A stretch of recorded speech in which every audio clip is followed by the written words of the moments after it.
Tunashukuru kwamba tumezungumza yote ambayo yalikuwa ni ya muhimu na tumewasilisha kwa Mheshimiwa Waziri na timu yake.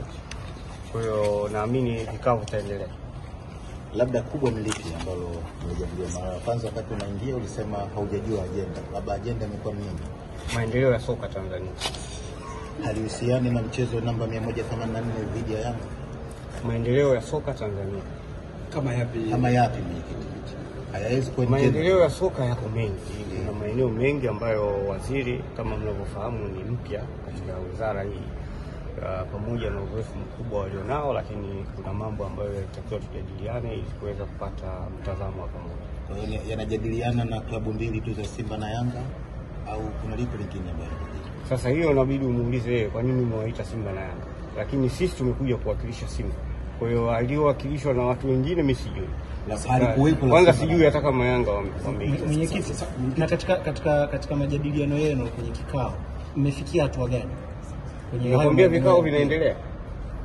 Leo tumeanza kikao cha awali, tutafanya tena kikao wakati mwingine. Sawa, mwenyekiti, wakati Young Africans wanatoka walisema miongoni mwa kilichojadiliwa ilikuwa ni mchezo wenu wa Yanga na Simba. Labda nyinyi kwenye hayo majadiliano na kile ambacho ulichokisema kama ni maendeleo ya mchezo wa mpira wa miguu nchini, na ukasema kwamba hao waziri ni mpya kwenye wizara, kwa hiyo kuna mambo mengi ambayo alikuwa anataka kuyafahamu kwa kweli. Akijadiliwe kwa kitu kwa sababu wao wamesema tunajadiliwa. Kikao chetu sisi hakihusiani na chao. Kama ingekuwa kinahusiana ina maana tungekaa pamoja. Kwa hiyo siwezi kujibia jambo ambalo sikulishuhudia. Wao walipokutana na waziri wanajua waliozungumza nayo, na kama wameeleza hivyo ni sawa. Lakini sisi tunachosema hayo ambayo nimewaeleza ndio ambayo tulijadiliana. Kwa hiyo hili alikujadiliwa la mechi ya Yanga na Simba namba 184? Hapana.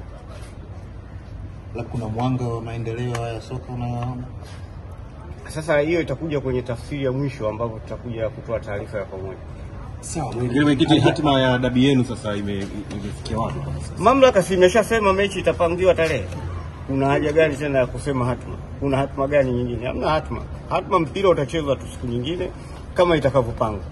Wao wanashikilia kanuni, lakini kanuni hiyo inaipa mamlaka bodi ya ligi kubadilisha mchezo muda wote pale ambapo wanaona inafaa.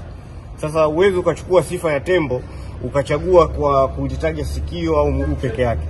Ukitaja tembo inabidi umchukue wote. Kwa hiyo kanuni hizo kuna vipengele zaidi ya 54. Sasa unawezaje wewe kutumia kipengele kimoja tu peke yake? Inabidi uwe na fikra nzuri zaidi. Niwatakie jioni njema, asanteni sana. Kwa hiyo watacheza. Debi itachezwa. Ndio tunaendelea, ligi tunaendelea.